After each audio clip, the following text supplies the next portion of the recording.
Okay, so today we're going to dive into search advertising campaigns. Now, these are the campaigns when you traditionally think of Google Ads, they show up at the top of the search results. There's text-based, but you can also see these search ads on Google Shopping or on Google Search partner sites. So uh, from our last session, we saw an example from Guardian. But big thing here is, search advertising was the first type of ad, and there are going to be some things unique to these campaigns, and that's what we'll be going over today. Now, for the kind of the roadmap of today's session, kind of just doing a quick overview of search engine marketing. From there, we're going to jump into doing keywords research specifically for a PPC campaign. And then from there, we're going to go over some Google AdWords campaign setup options. And I really, kind of as we go through AdWords interface, kind of going to give you some of my insights on the different options and when would be the best times to use those options. And then finally, towards the end of this session, we're going to go into metrics and reporting. So figuring out what's working, what you should be tracking, and how you can set up automation to make that process easier for you. Okay. So first thing, just an overview of search engine marketing. So search engine marketing, for short, it's SEM. So we're going to go over some things related to SEM. So traditionally, SEM was SEO and PPC. But I would say in 2020, typically when someone says SEM, they are specifically talking about Google Ads or Bing Ads. Okay. And these types of ads, as I mentioned, they're text-based, or they can also be product listing ads when we're talking about Google Shopping. SEM is important because it offers you the opportunity to put ads in front of people that are ready to buy. And I know last time we talked about, the different stages of the customer journey and what type of ads you would use for each stage. For search ads, you're really targeting people who are at the middle of the funnel, but more than likely at the bottom of the funnel. So they're, they have their credit card out, they're ready to make a buying decision. And for that reason, Google Ads, you're going to pay a premium to get that ads traffic because Google is taking care of the hard part. They are delivering people that you can reasonably assume they are in the market to buy. Now, it's still up to you to convince them with your keyword targeting, and more so your ad copy and your landing page copy, that you're the best provider for them. But you kind of shortcut some of that customer journey because the Google search engine is keyword based. So another kind of difference between PPC and SEO is that typically your paid campaigns, you're going to link those directly to a landing page and specifically a sales page. So that's a little bit different than maybe your typical organic listing, which may include information that, it's important to know for that prospect, but it's not so sales focused. You're going to be giving them some other information there. Whereas with a paid campaign, especially when you're looking at search ad campaigns, you want to really drive home that the goal is to make the sale. And so typically what I do for these types of campaigns will be building dedicated landing pages. So you can do that via WordPress. So maybe have your developer create a special template for these campaigns where you pretty much remove the top navigation bar and all of the menu options in the footer. And that allows you to really have that site visitor, that page visitor, focus in on what you want them to know before making a buying decision. You can also use a landing page platform. A couple of popular ones are Lead Pages or Unbounce. For my team, we exclusively use Unbounce, but it's really what you're looking for and what makes the most sense for your budget. I would say the benefit of using one of those landing page software or landing page platforms is that they already have quite a few built out templates. So that's at least one thing you don't have to worry about. They've tested different templates to figure out what works best for certain types of campaign objectives. Okay. So yeah, and then from there, you can write the landing page copy or hire someone who has experience with copywriting to write that copy. Okay. But I've definitely seen benefits of having those standalone landing pages. So we kind of went over, or kind of just did at a high level, how SEM works during our session on Monday. But Google Ads marketing is based on an auction system. So each time someone makes a Google search, there's actually an auction taking place in the background.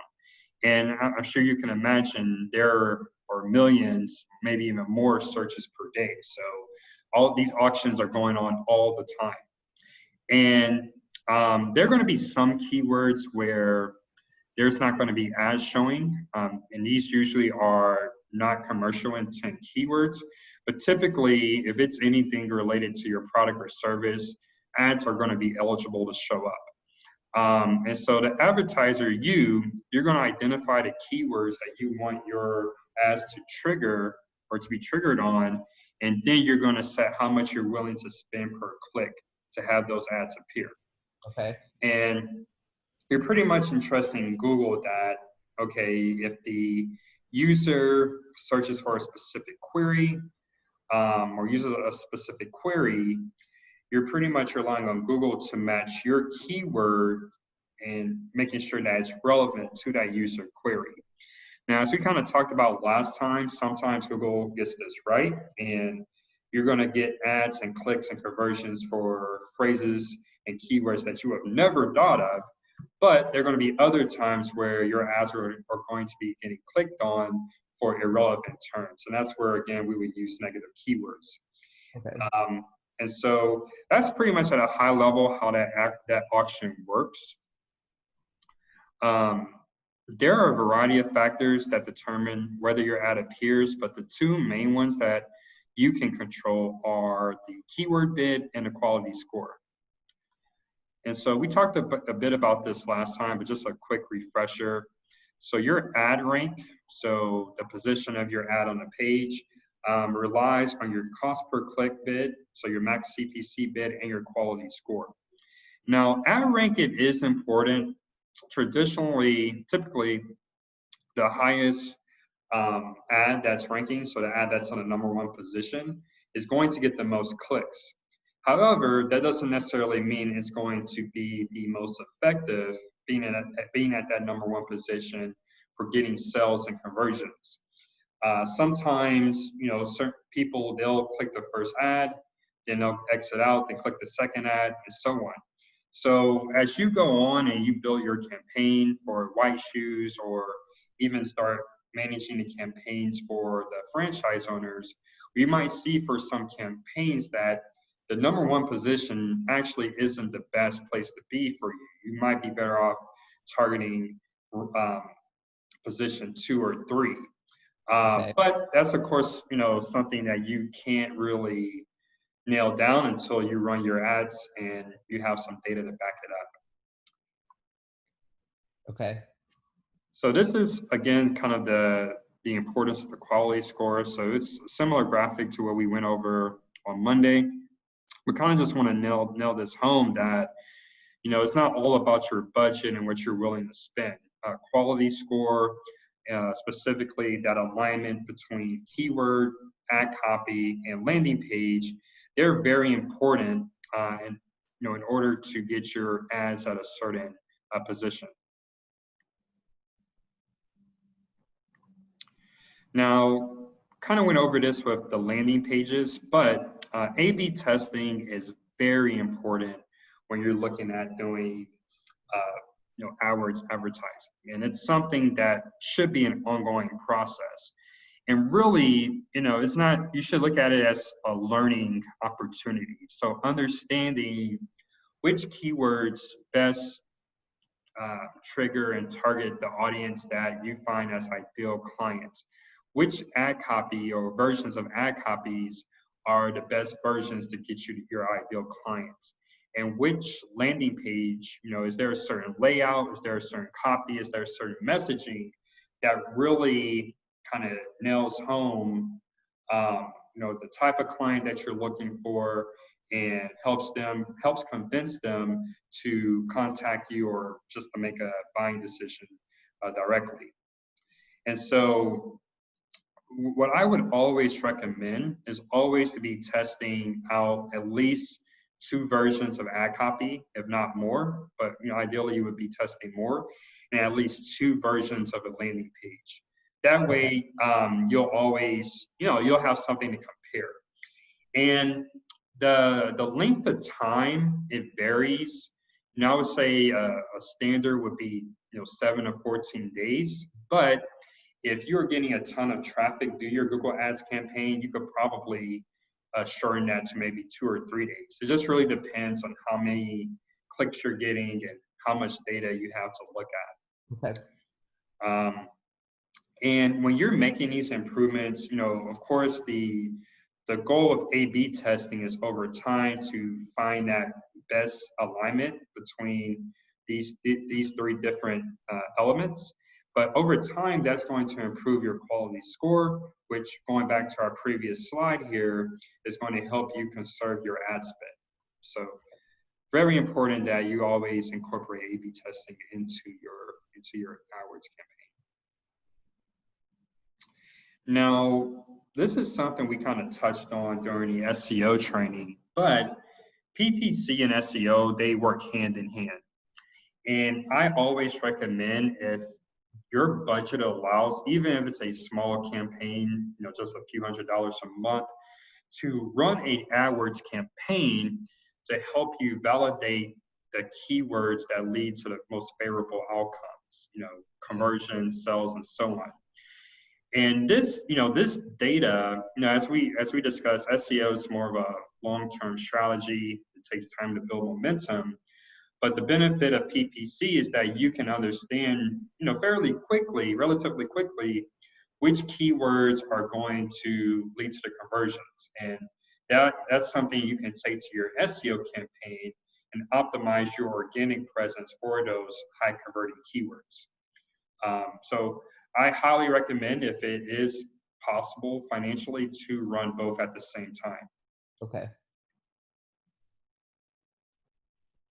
Now, any questions on that before we move on into keywords research? Nope. Okay.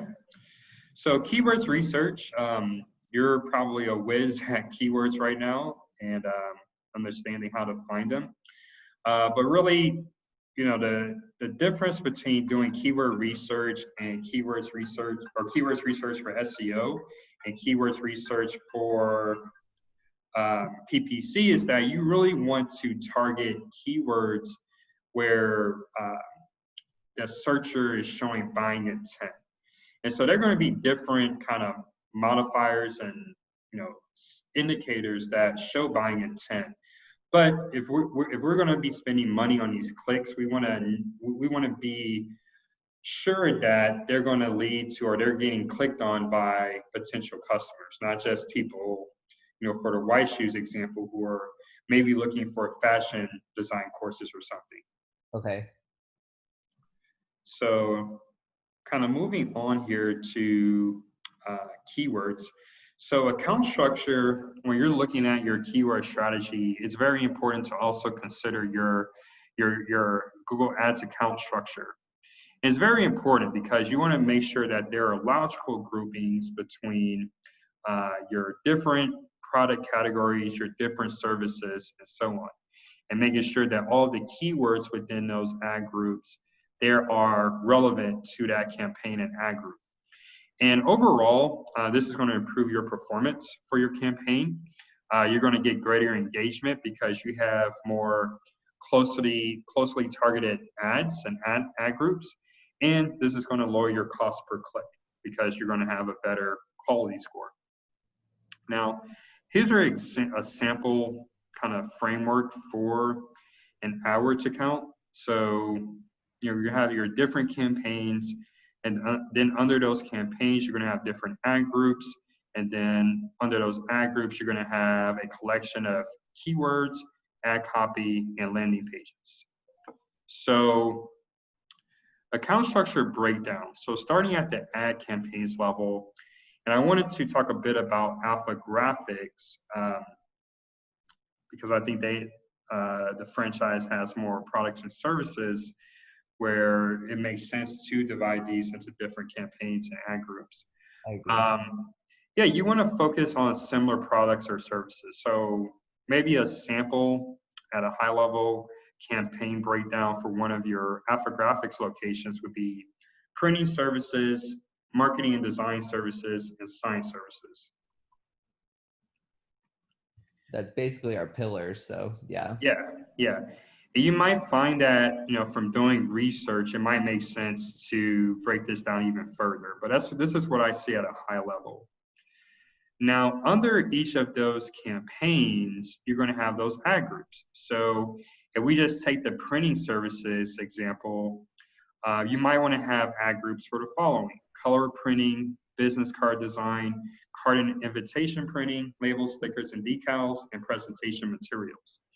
And again, your research might find that for number 4, you might even want to break this down so separate ad groups for labels, stickers, and decals. But again, it depends on the number of keywords that you can find for that category, and if it makes sense to actually divide those keywords into separate groups. Okay.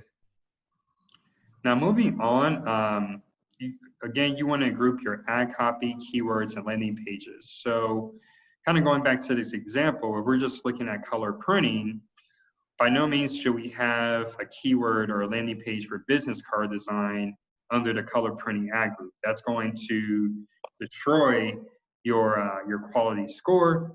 It's going to be very confusing for the user because they're clicking a color printing ad, but they're getting information about business cards. And what I see a common mistake is that you would have the landing page. So your keyword strategy would be sound, your ad copy would be targeted, but on your landing page, you just list all of your different services, which isn't the best way to go. Instead, you want to have a landing page that's specific to color printing. Right. And this allows you to, again, be very targeted with your messaging, but also gives you more room to, talk about the objections. So what are maybe some objections that someone would have with color printing? Maybe the pricing, anything else? Yeah, so that gives you, ample room to really kind of go deep into any objections that prospect might have and to address those objections. And you can even have, if it makes sense, a video case study or a testimonial snippet that's specifically related to color printing. Okay. And so that's kind of how I approach account structure and setup.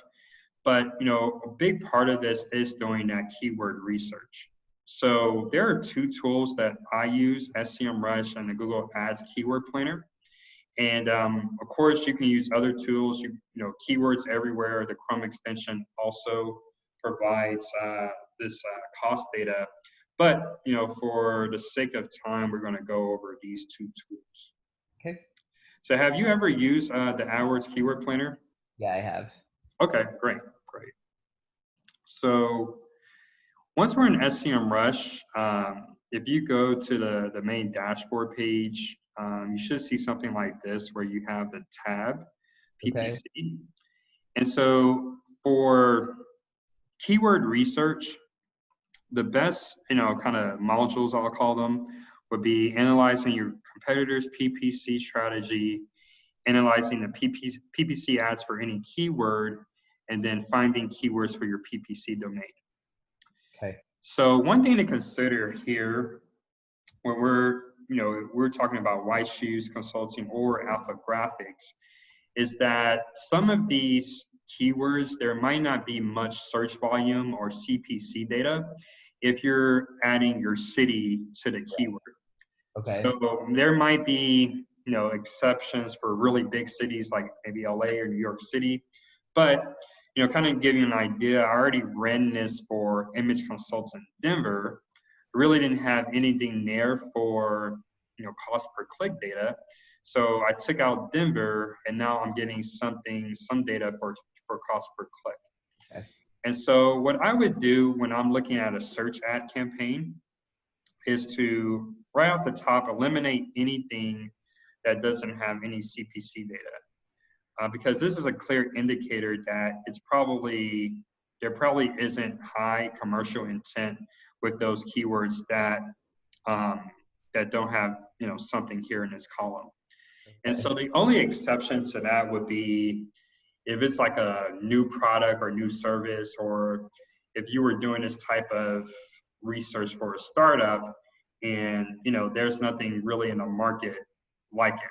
So in those cases, you're going to have to kind of go on a whim to figure out what would people be looking for, and then just accept that you might be the first brand in the market that's using Google Ads. Right.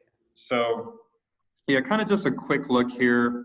We have ImageNet Consulting. Does that sound familiar? No. Sounds like it might be a brand. Let's see.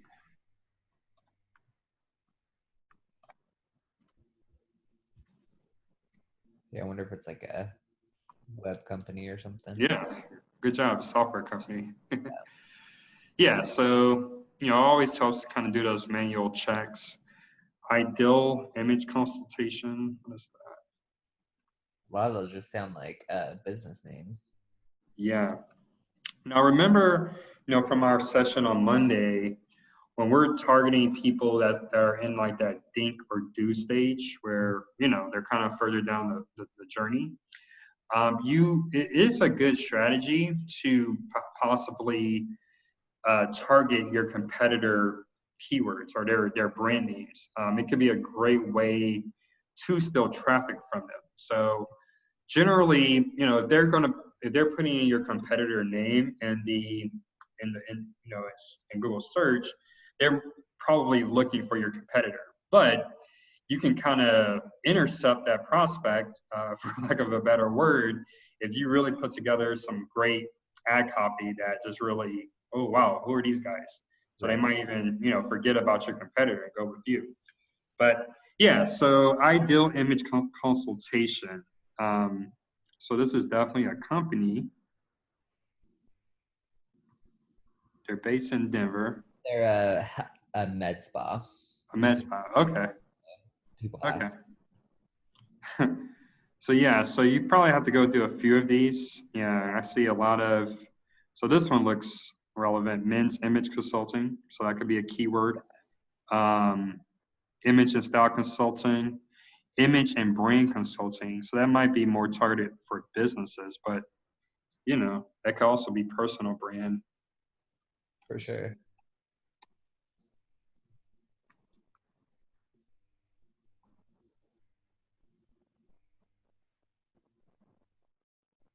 Brand image consulting. Yeah, it looks like there might be more focus on working with organizations. Yeah. Yep. Yeah. So yeah, you pretty much go through this list here and figure out what's relevant for you. There's also some historical cost data. So that's one way to find those high commercial intent keywords. Another way, you can actually just kind of similar to what we did with SEO, just look for keywords that that are relevant. So in this case, I did image consultant near me, and kind of just looking at, I saw that it did have some CPC data, and so looking at the keyword, but also looking at if there's any ad copy examples or any history with this keyword. So for whatever reason, doesn't look like there is much for this specific keyword, but I did run the same search for a more general phrase, image consultant. And you can kind of see here, I like to use their ad copy feature. So some of these aren't relevant. That was a KPMG. Library consulting, so that's not relevant.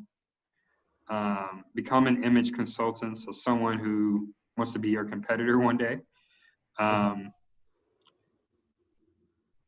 again, another. So we go to the other way.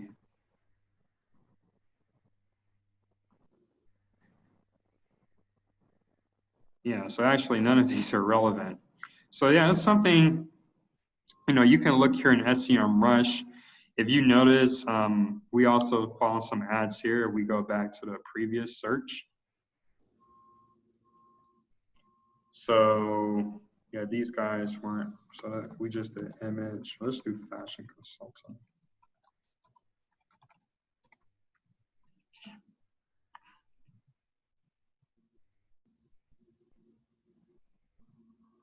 So you may or may not see ads here. So we do have one from Stitch Fix. So, what I like to do, once I understand the keywords I want to go after, kind of look at which keywords what type of ad copy your competitors are including. Okay. So yeah, it kind of really can help you get some ideas. Because, a brand like Stitch Fix, I'm sure they're testing this, at a pretty high level. You can be sure that this copy probably is getting them some results. Yeah. So you can kind of piggyback on what they probably have already learned.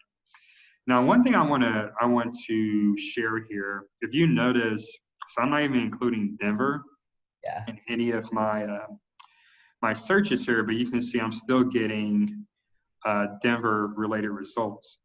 Right. So I use a Chrome extension called GPS Changer, it's actually GS Location Changer. And basically you can put in, a city anywhere in the world really, it's going to give you that geocode. So I know you have some interest in Florida. So you can actually just hit geocode, hit enable override, and then this should give me results for Florida. So yeah. That's cool. Yeah, and so I find that's really useful, if you're looking to target ads. So maybe you want to see if there's some potential there in Florida. So just maybe running a small ad campaign, you can kind of see what ads people are running there and how you could possibly do better than them. So yeah, it looks like Stitch Fix is all over, but yeah, that's pretty much how I would use that tool. Okay. Okay. Now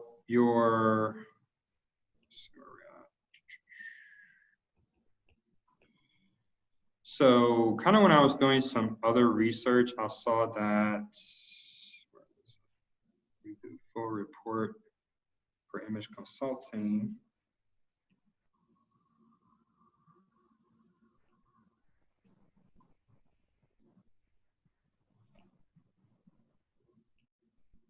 I didn't realize my video was on. Oh, okay. You're good.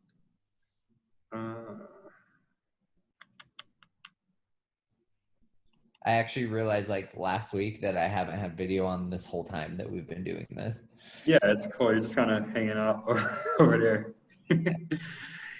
Yeah, so if you go to keywords ad history, kind of it's a more consolidated way of doing the research we just did on the search results. But you can kind of see, who's, running ads and kind of just get some ideas for ad copy. Okay. So I think this is probably going to be the same thing we just saw, but let's see.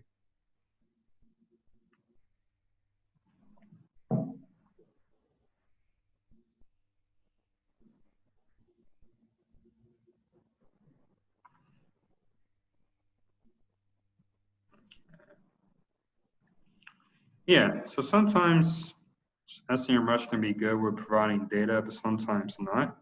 Yeah. So it just kind of depends on the keyword or the phrase. So when you click add copies, is that pulling what's currently running? Yes. So this is what's like in Google's database. Okay. Yeah. Yeah, another way to do this, if you know there are certain like local competitors that are competing or running ads. So we go back to Denver. I thought I saw something for Carrie there.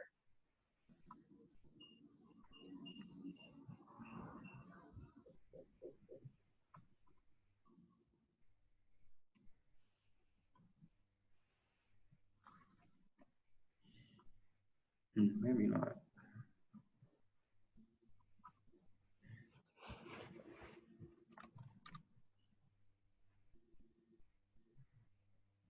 Okay, maybe that was the Google My Business. But Good for me yeah, if there's not a lot of ads, right? yeah. So I mean, that could be an opportunity for you, since it doesn't look like your competitors, or at least in Denver, aren't really using ads. So it could be a great way to kind of get that added visibility right away.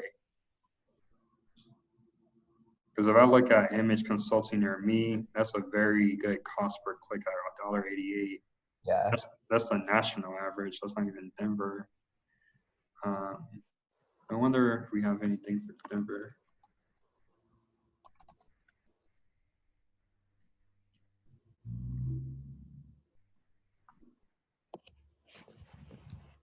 Yeah, so $2.79. That's not bad at all.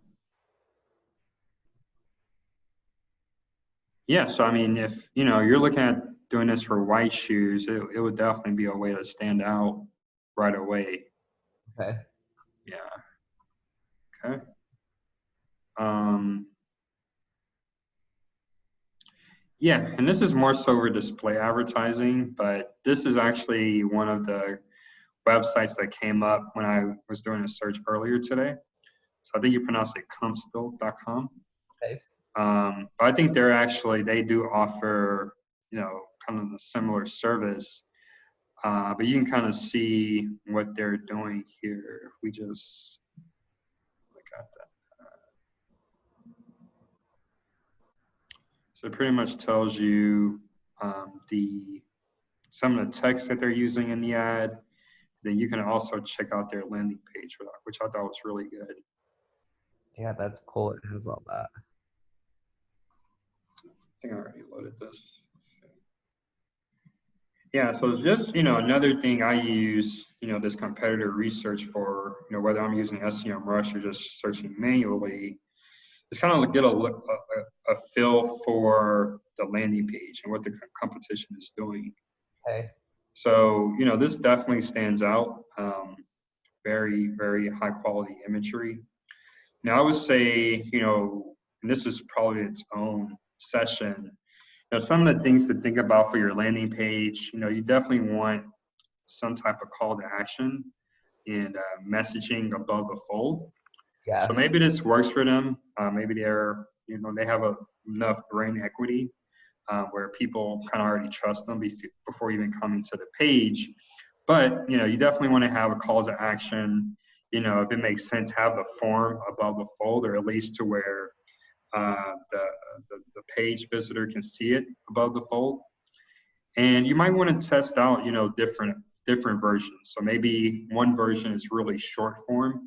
So you really get to the point, landing form, your brand's message, and maybe some benefits of working with you.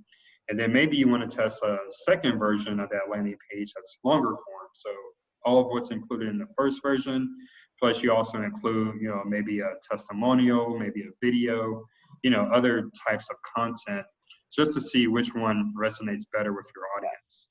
Okay. Yeah.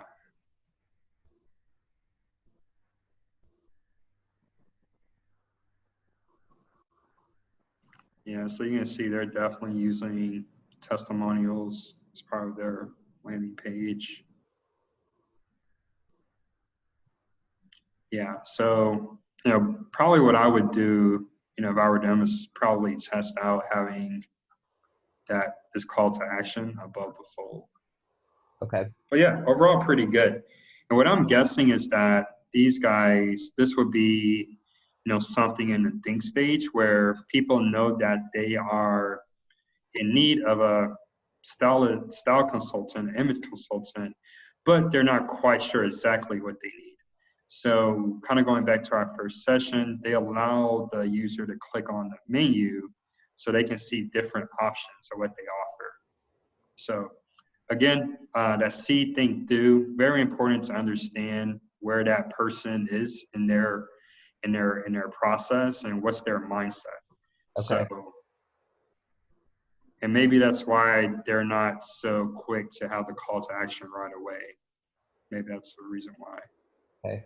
But yeah, I mean, definitely, I definitely like to look at landing pages within my niche to get ideas. And typically what I do is I'll maybe look at 3 or 4 landing pages, jot down what I like about them, and then send them to my designer and say, hey, these landing pages I really like. Make sure they match with my branding and make sure to include this copy on the page. Okay. You can kind of shortcut kind of figuring out, what works and reinventing the wheel. Okay. So any questions there? Oh yeah, keyword planner. It's like a whole different section. But any questions on using SEMrush for this process? Okay. Now, when you put together your ad campaigns before, how did you go about keywords research? Sorry. When you mentioned that you've already built some Google ad campaigns, what do you use for keywords research before? I'm pretty sure I used the keyword planner tool. Oh, Last time I ran ads was probably on Google. It was probably a couple years ago for another side hustle that I had. okay, nice. And it worked, but I had done it right after I did a bunch of Google AdWords training. So I see. Look like keywords planner took a nap on me.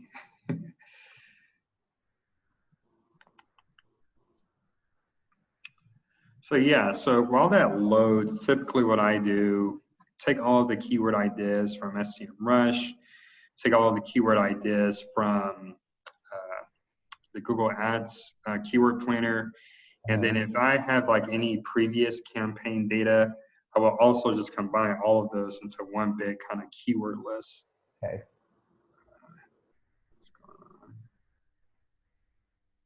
So like since I have a bunch of keywords that I did from the SEO standpoint, right? Mm-hmm. So just kind of go look at competitors, throw those into SEMrush and kind of see what comes up. Because like you said, you need to focus more towards bottom, like middle towards bottom of the funnel. Yeah. So And so that's there. exactly what I would do. I would take the keyword research you already did for SEO, and then throw it into SEMrush, throw it into the keyword planner tool, and see which of those actually has some cost per click data. Okay. Yep. Wow. I'll just stop sharing for a minute. Oh, there it goes. Okay, so you're probably, since the last time that you ran this probably looks a little bit different, but it's pretty much the same idea. So we want to discover new keywords. And to get here, you just go to Tools, Settings, then Keyword Planner. And then from there, we'll go to Discover New Keywords. And we have 2 options. We can start with keywords. So this is where you will plug in your previous keyword research, or you can start with a website. Okay. So, let's just say we wanted to do image consulting, and we wanted to focus in on Denver.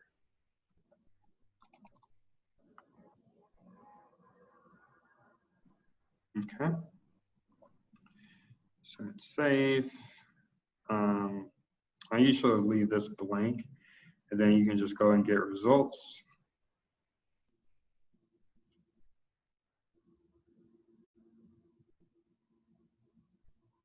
Okay. Yep. So this is pretty much going to tell you, for image consultant and related phrases, the average monthly search volume, and then also kind of the competition level. And So so is there like a monthly search volume I want to look for? Like, yeah, great question. So I'm not sure that would be the best way to go about it, because even though these have low monthly search volume, once you start combining these into different ad groups, this is going to add up quickly. So I wouldn't base my decision on which keywords to target solely on search volume. Definitely, I would filter out anything that doesn't have any search volume. But I would probably look more so at competition and cost per click. So, and how that relates to my budget. So I saw one that was, $10.50. I think this is men's fashion consulting, probably. But yeah, so compared to everything else, that's relatively expensive, but that might be a very high potential keyword for you. Okay. So that might be something you want to include there. So yeah, I guess to answer your question, I don't look at average monthly search too much. Okay. Now, I kind of also want to show the other option where you can just plug in a URL. So we go back.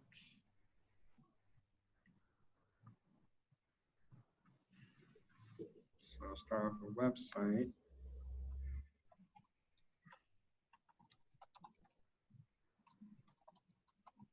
Okay. So, and I usually use the entire website, and then we're going to stick with Denver, get results.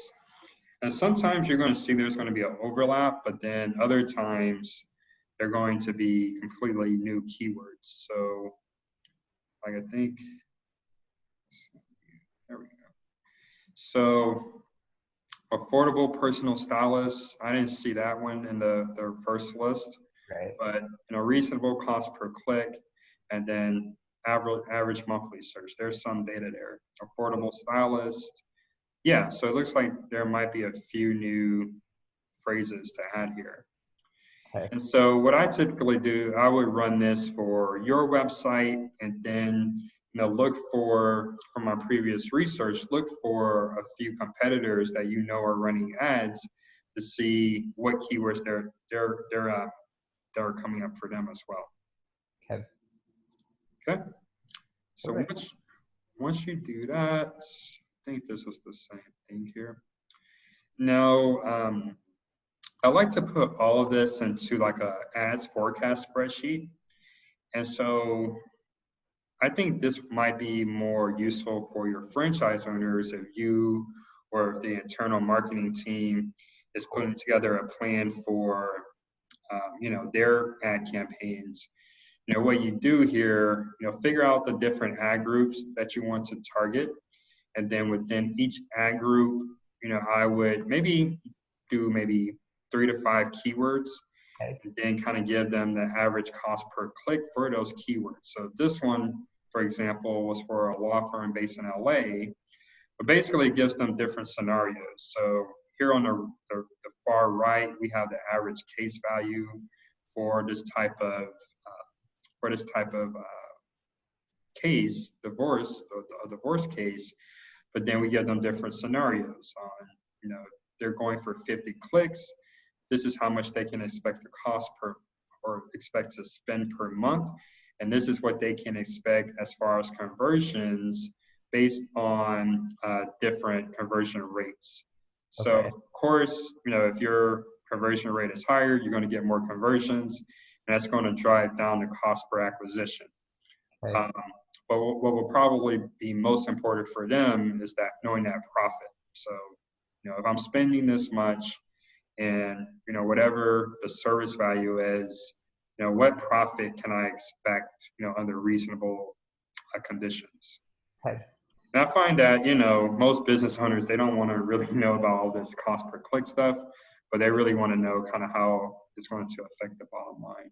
So I'm going to share this in the resources. So if that's something you want to roll out to the franchise owners, feel free to use it. Awesome, thank you. Okay. Now going back to our deck here, any questions on keyword research? No. Okay, great. So just some other things to keep in mind when you're looking for high converting keywords. And the exact terms are going to differ based on the product or service. But any keywords that have buy in them, costs, purchase, pricing, those really, obviously someone's just looking for, what are my options as far as pricing? Those are usually going to be strong keywords to go after.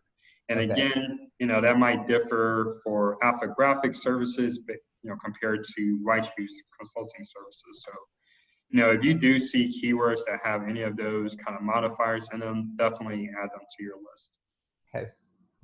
Okay. Now, setting up a Google ad campaign, and I think this is something you might have experience with. We kind of want to quickly understand the different campaign objectives because Google has rolled out new objectives, in the last couple of years, and then just kind of walking through the campaign setup in a new interface. So these are the different objectives. So we have several here. I recommend actually choosing one of these options instead of like this more manual doing it without a goals guidance. And this is pretty much how I would break down these different campaign objectives based on the different stages we discussed last time. So C stage, remember, those are folks who are unaware of the problem that they have or unaware of the solution and unaware of the solution. So this is really big for like brand awareness and just getting people to consider your product or your brand. Now, once you kind of get further down into the journey, we are in the think stage where, again, you're trying to differentiate your brand with their other options, and you're really trying to get them to engage with your website. So getting traffic to the site is really big here. And then kind of moving further as we go into the do stage, this is really where we're focused on sales. So leads, sales. We also, depending on the length of the buyer's journey, we might also want to continue driving traffic. But, unless it's a really kind of long-term buying cycles or sales cycles, so, software companies, this would be very common where, sales cycle might take over a year. You really just want to focus on leads and sales for the do stage. And since we are focused on search ad campaigns for today, this is really where, we want to be think stage and do stage and focusing on leads and sales. So moving over back into AdWords. So assuming that you already have your account set up, once you're in the new account, you would just hit new campaign. So just show you how to do that. Select out of here. So you would just go here, log into that account, go here, and then hit new campaign.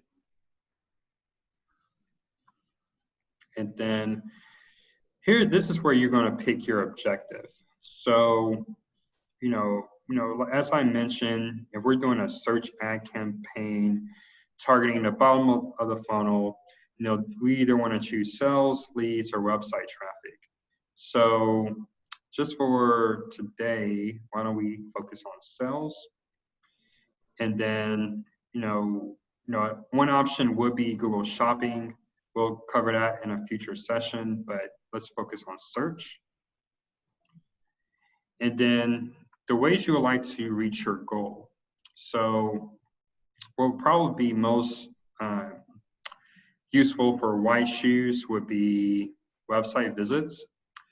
Phone calls can be something interesting to try out.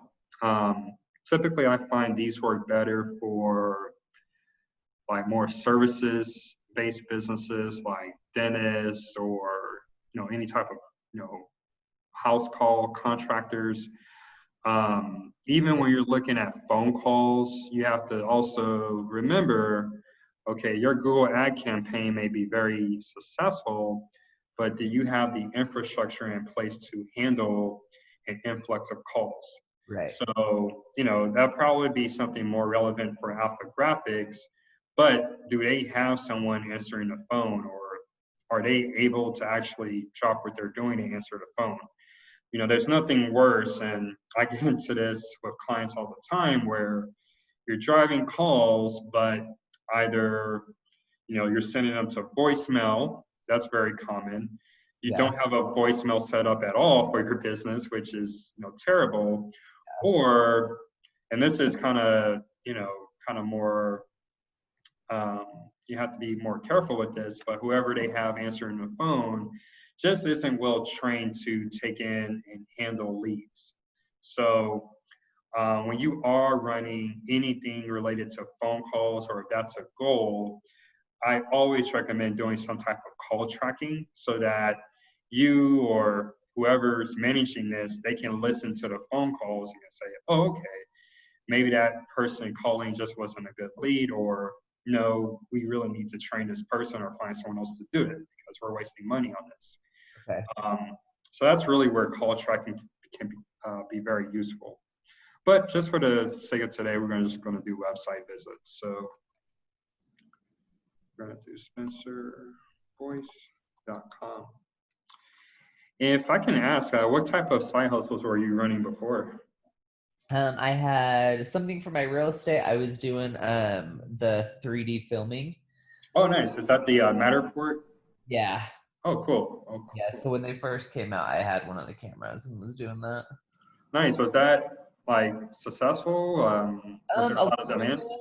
It got to the point where it became super saturated. Oh, I see. Yeah, it seems like it. Yeah, cameras aren't. So.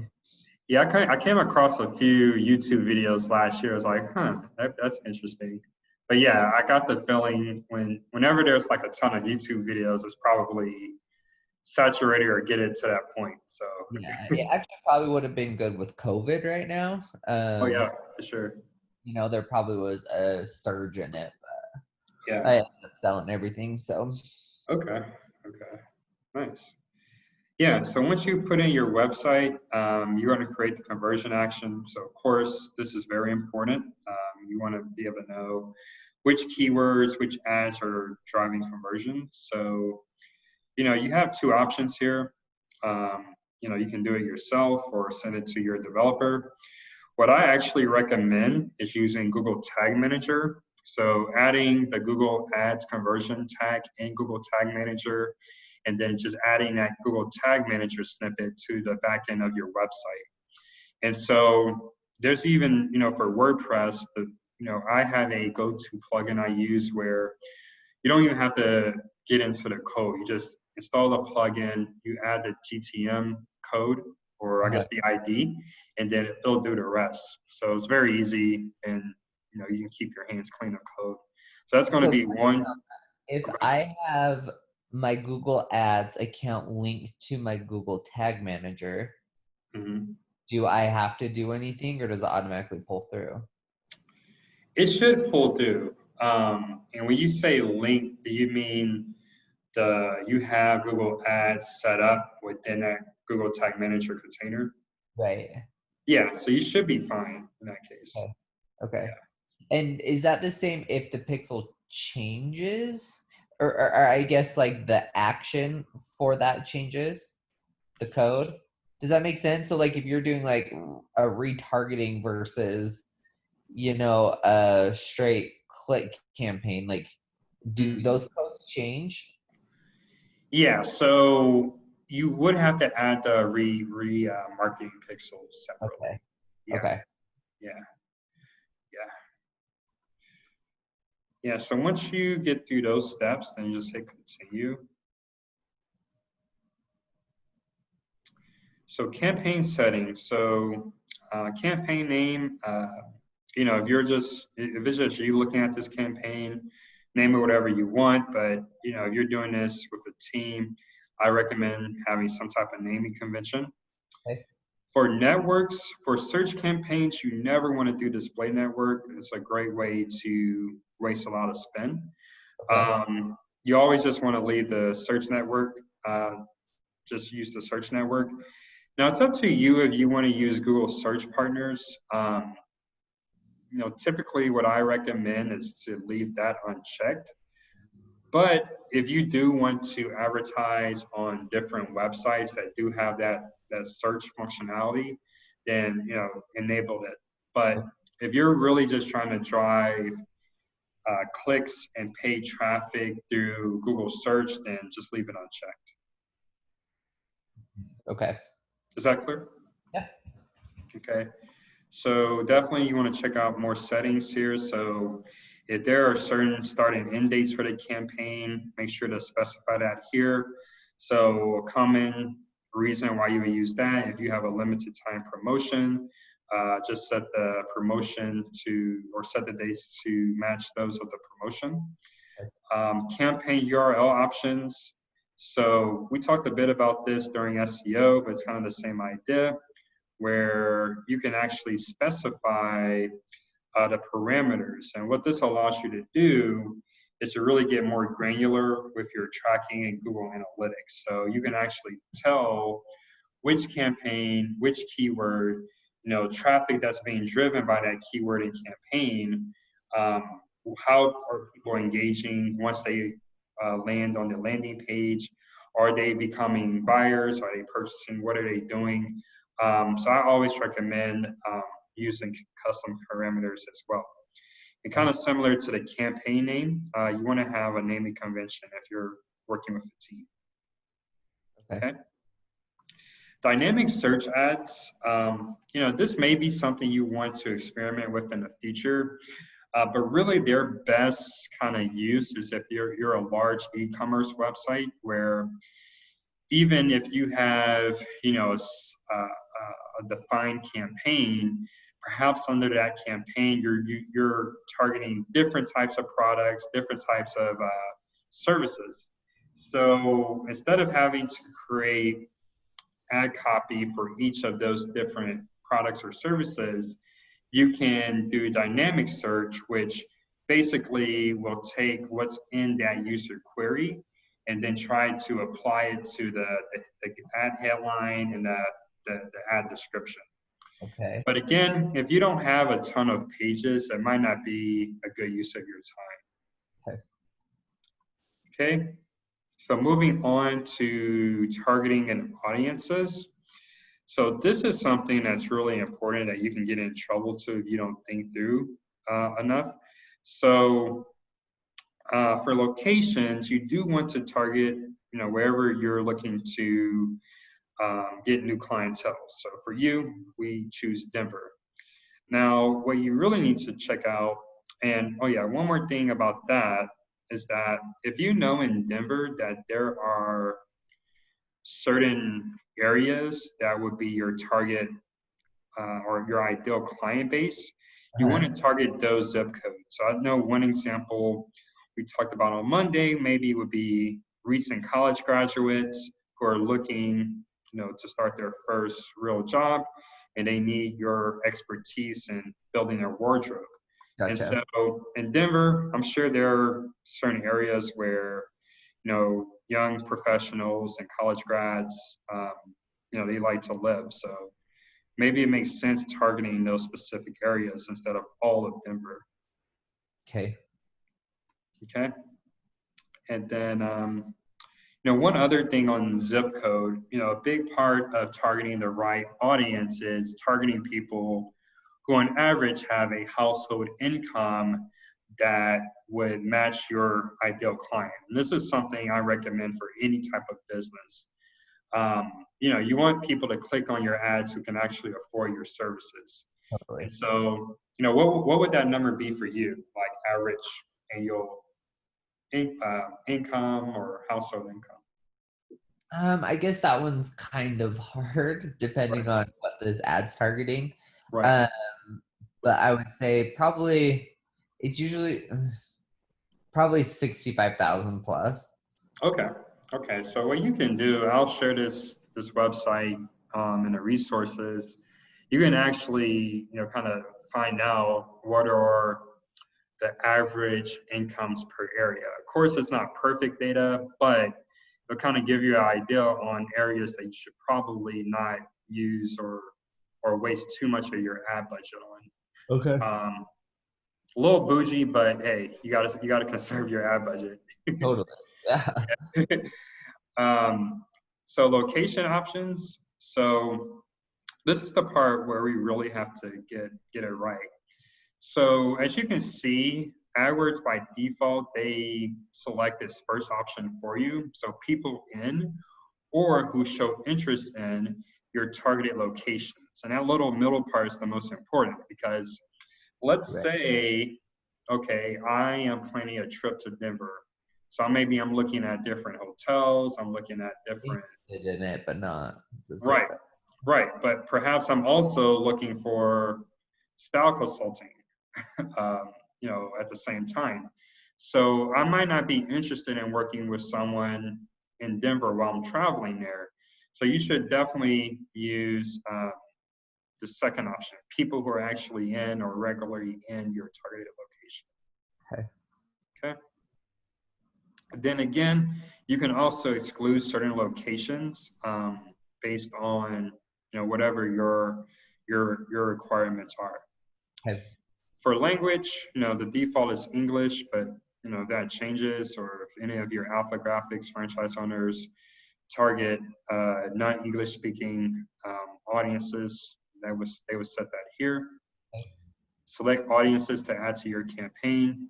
So you won't see anything here unless you've been doing remarketing or have set up that remarketing tag. So that's going to be blank for now. Budget and bidding. So this is something that's going to be very kind of a personal choice. I mean, of course, it depends on how much you can afford to spend on ads. So typically what I recommend is look at this, two different ways. Number one, if you just want to run ads and you have $500 a month to test out the waters, then yeah, just use that as your budget. But you want to divide that by 30. So that would be roughly 15, 17 bucks a day. And that's what you would use for your daily budget. Gotcha. Let's say, okay, maybe you don't want to run ads on the weekends or even certain days of the week, that are kind of slow, or maybe you're kind of busy where you're not looking to get new leads.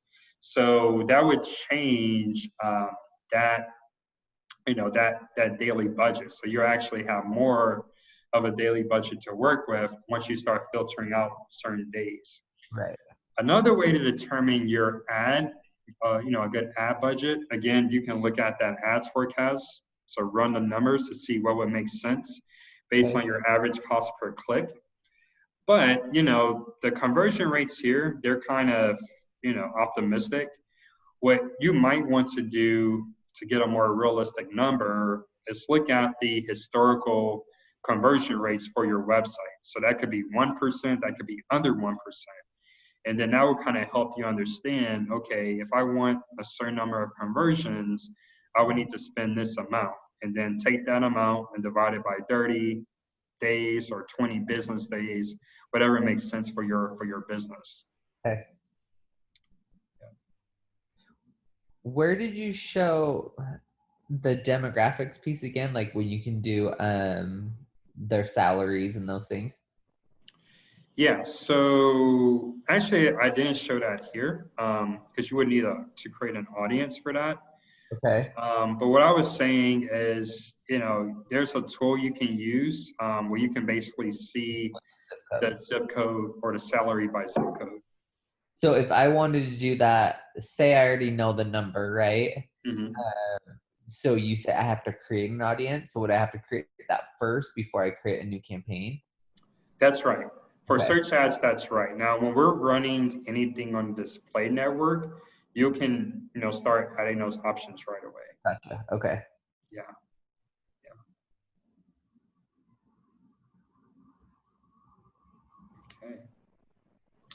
So bidding, for this, we want to do conversions. But again, if you don't have much conversion data, uh, you probably are better off by bidding on clicks. So just something to keep in mind there if you're first starting your campaign. Okay. Conversion, so account level conversion setting, I typically leave that as default. Ad schedule, that's something also that you kind of have to think about the nature of your business. So if you know that there are certain times of day that work really well, or even certain days of the week that really work well for getting conversions, Uh-huh. you would kind of add those options here. So Okay. typically, unless you have someone who can handle calls or leads 24 hours, now I would probably just set this to business hours. So whatever your business hours are, or whenever you're online, set that to this. But then, once you start getting data, you can really start getting, granular with this. So for instance, I know on Tuesdays, 12 to 5 p.m., that's a really hot time to get new leads. So I'm going to run my ads during that time. I'm also going to make sure that, I'm bidding more at that time as well. Okay. Ad rotation, this is something else that, the default option may not be best. And the reason why, Spencer, is that when you select optimize, prefer best performing ads, typically what happens is Google is going to take, a very small sample set of your data and then use that to manage the ad rotation. Right. And Okay. so what you might see is that just after a few days, only one of your ads is going to be getting any impressions, but you really don't know if the other ad copy, remember we should always be running different versions, you don't really know if it can convert better or not. And so what I typically do is rotate ads indefinitely. Okay. And most like Google, I guess I'll call it Google sponsored content, they're going to tell you not to do this, but just from experience, it's better off you kind of get a full sample set of data before you decide, okay, I want to run ads a certain way or not. Yeah. So, and they even give you this message. So I would just say this is one of those things you probably just want to ignore. Okay. Okay. Ad extensions. So I provided in the homework for this session, an article that really goes into detail about each type of ad extension. But I would say at least include 3 in your campaign. And the ad extension is going to vary based on the nature of your business and the goals of that campaign. So since we are targeting people who are at the bottom of the funnel with our search campaign, I would say you probably want to stay away from site link extensions unless, for your site links, you're using your different product pages. Yeah. What instead, what I would probably focus in on are call out extensions. Okay. Call outs, they allow you to kind of just add different snippets of text that, typically how advertisers use these, they would, call out something that is unique to the business or would convince that person to work with them. So, maybe what are some like brief snippets you would include for white shoes? Like what? Like phrases or? Yeah, like phrases. Like, example would be veteran owned or minority owned or Uh, women leadership, something like that. LGBT friendly. Okay, there you go. There you go. That's perfect. Okay. But yeah, you have to add at least 2. So Gotcha. yeah, I mean, that's definitely a way you can kind of set yourself apart even on the search results page. Okay. Call extensions.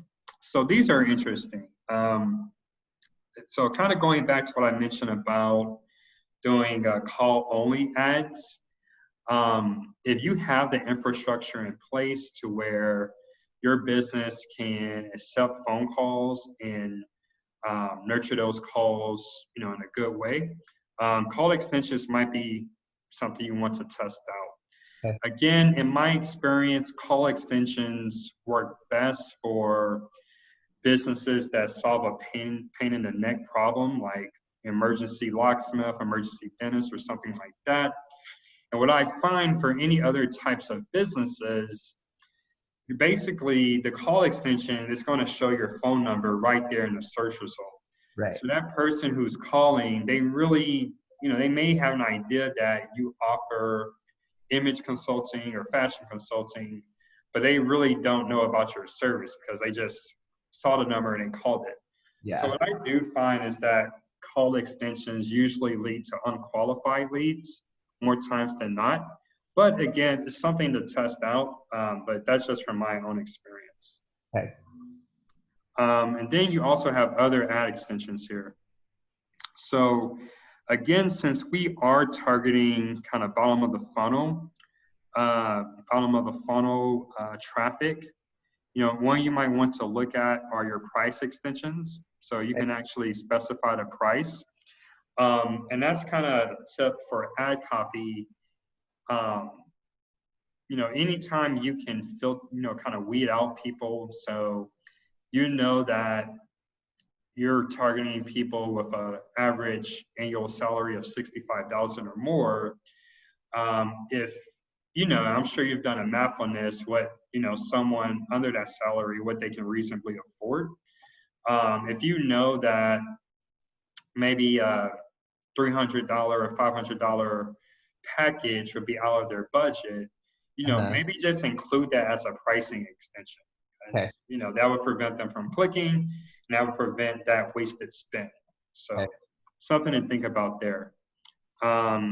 Location extension, I think that would be a really good option for infographics locations, because it's kind of hard to get these to trigger sometimes, but a location extension would basically be, it would be like a listing above the first listing here, and it'll basically be an ad. And I think that's a great option for new franchise owners where maybe they don't have anything going on with their SEO and their organic traffic, but it can be a quick way to kind of get that visibility and start getting the ball rolling as far as getting new website traffic and new conversions. Okay. Other than that, here's a save and continue. And again, the resource I'm sharing, I'll go into detail about all of these. Cool.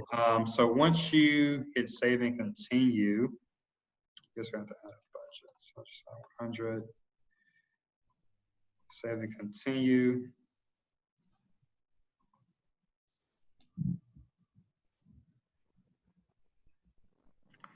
So setting up the ad group, this is where all your keyword research is going to come back into play.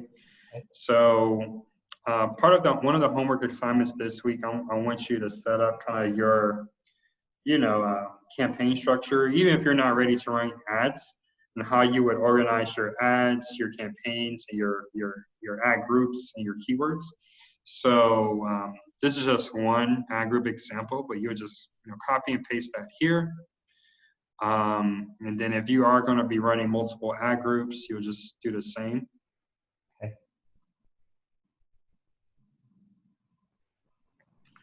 And then this is where you would actually create your ad. So as I understand, you're pretty familiar with this process. So again, I do have a tool to share with you. It's called the AMI Headline Analyzer tool. But basically, it kind of tells you, rates your headlines, and helps you understand kind of what part of that, I guess, that person that you're targeting, whether it's more of an analytical approach, empathetic approach, or so on. Okay. And then, so basically you just add your description. Again, this is where some of your competitor research will come into play. And it's kind of the same idea when we were writing meta descriptions for SEO. So kind of think about, what will really catch someone's attention, and, how can you get that click? Okay. So same idea. And then, since this is all going to be blank, from there, you would just, click next and confirm. And then Google, they'll have a short review period, and assuming that you're not doing anything illegal or spammy, your ads should be approved. Okay. Okay. Now, any questions there? No, I think I'm good there. Okay. So moving on to our last section for today, metrics and reporting. So kind of just going to do a quick review of the KPIs you should be tracking for this type of campaign. And then we're going to go back into the AdWords interfaces, figure out how to set up automated rules and automated reports. Okay. So first thing, KPIs. So again, remember the traffic that we're targeting with these ad types is at the bottom of the funnel. So we're always going to be concerned with click-through rate. The higher the click-through rate, the better. That means that more people are engaging with our ads and seeing our messaging. From there, we want to look at conversions and assisted conversions. Again, this is directly tied to sales. So making sure that we have a good handle on that. And what's not listed here, but also it's important, is conversion rate. Total revenue. So figuring out from those leads and conversions that are being generated by your Google ads, kind of what revenue is that leading to for the business. So that's really important. And then looking at return on ad spend. So what is the return you're getting on your ad investment? Okay. Okay. Now setting up automated rules. So kind of going back to our session on Monday, this is where we kind of want to take a hybrid approach with our campaign management. So there are reasons why we want to do any type of manual management with the campaign, but there are also reasons why we want to automate it, because we don't have all the time in the world to manage AdWords. So Google, they understand this and they offer automated rules where you're actually able to set up rules based on different conditions. So let's say if you're running a campaign that's really just focused on an exclusive promotion that you're running, and you only want that campaign to run for a certain date range. So that's one rule that you can set up. If you want to automatically pause slow performing keywords or ads, maybe these are keywords that have low click-through rate. Maybe these are keywords that are getting a certain number of clicks, but the conversion rate is low or non-existent. You want Google to automatically pause these keywords. Okay. Let's say if you you are getting conversions with your campaign, but you want to adjust your bids to increase those bids for keywords that are generating conversions at a low cost per conversion. And again, those specific numbers are going to be based on your data and the campaign itself. But of course, if you're getting conversions for a keyword that's you're getting $5 per conversion compared to another keyword where it's $20 conversion, well, you obviously want to target or put more budget towards that $5 per conversion keyword. And you can actually tell Google how you want to make those modifications for the bid. You can also change bids to target a certain average position, so ad rank.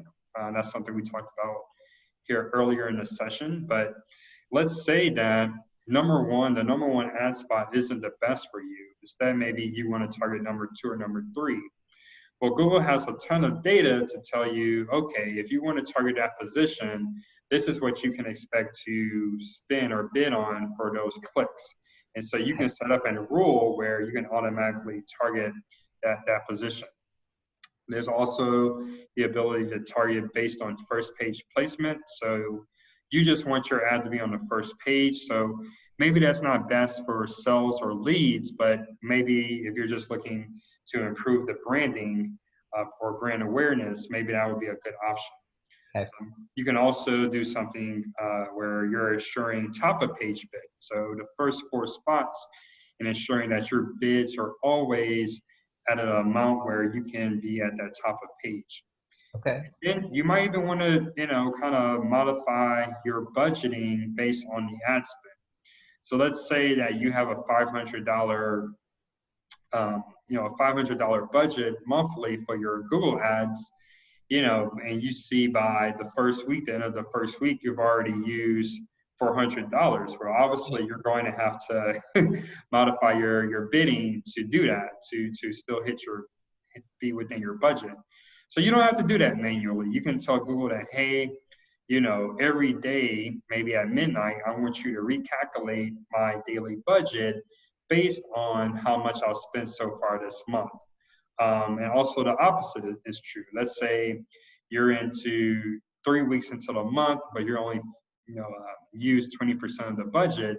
Now you can really ramp up that daily budget so that you can get more clicks and try to use all of your budget for the month. Okay. Now going back to AdWords.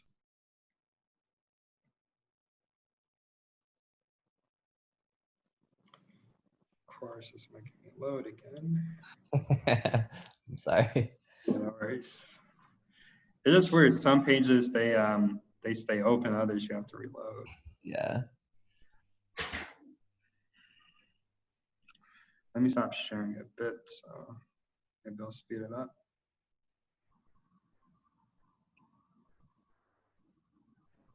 Yeah.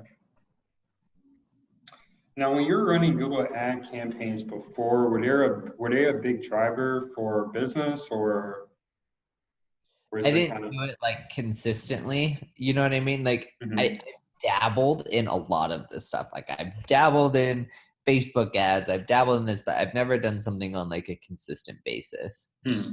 Sure.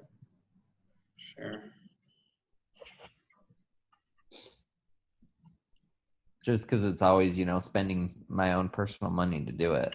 Right. Right. Yeah, it can be rough if it's not getting those conversions. You just keep seeing that amount spent going up. Right. For sure.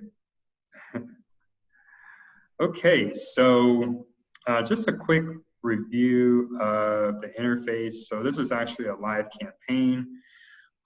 So just, you just want to make sure that the columns that are showing your KPIs. Okay. So again, cost, conversions, cost per conversion, conversion rate, interaction rate, which I usually just interpret as the click-through rate. Those are some of the key KPIs that we want to track. Now, what you'll find is that these aren't showing by default usually, so you'll just go in here to columns, modify columns, and just search for the KPI that you want to add. And so there are actually a ton of these here. So no need to, maybe just figure out what you really need to know, and probably everything else you can kind of leave out. But that's how you would add those columns if they're not showing up. Okay. And then you can set like different ranges similar to Google Analytics. You can kind of set up your different date ranges, but also kind of compare it to historical data, just to see maybe if you're running ads for a year and you started in July of this year, maybe when we're in 2021, kind of look back to see how things compare. If you can see anything like seasonality or anything like that. Okay. So that's kind of just setting up the dashboard so you can see what you need to see. And then for setting up automated reporting, and I like to do this, let's say if you don't necessarily have time to get in here to the dashboard, you can set up these reports where it'll be emailed to you, at a certain interval. So maybe once every Monday morning or whatever makes sense with your schedule. And so, typically what I do is just do like a test weekly search terms report.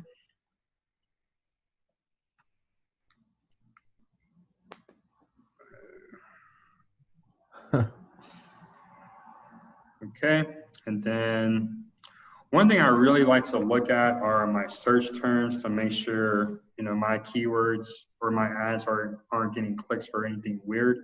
Okay. So search terms. I also like to do you know, it might not make sense for if you're just running these for White Shoes Consulting. So also I'll look at my campaign. So if I have different campaigns, so kind of just give me an idea on where campaigns these phrases are showing up for. Yeah, You know, okay. you can do ad groups, you can do ads, but really what I'm really interested in is conversions. So I add that over here. Click-through rate, typically cost per conversion. You know, you really can figure out what's most important to you. This is kind of just kind of a sample. And then also I kind of want some idea on my average cost per click and then my total cost. And then typically what I do, I'll schedule this, you know, have this go out weekly, you know, just whatever format I want it, so just weekly.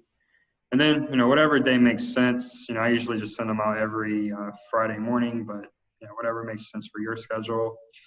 And then what I'm looking for is really just to go through here. Number one, see which keywords are driving conversions and see how we can increase the bid on those. See which keywords are irrelevant. We add those as negative keywords. So that would be in your search term column here. And then also looking at cost per conversion, where you might be getting conversions for a keyword, but if the cost is just ridiculous or really outside of your budget, it might make sense to add that as a negative keyword or lower the maximum cost per click. Okay. Yeah, and that's pretty much it for today. Did you have any questions? No, I think I'm good. Okay, so as always, the deck and the homework assignment is already in the Google Drive folder. And once the video is ready, I will upload the video and I'll let you know.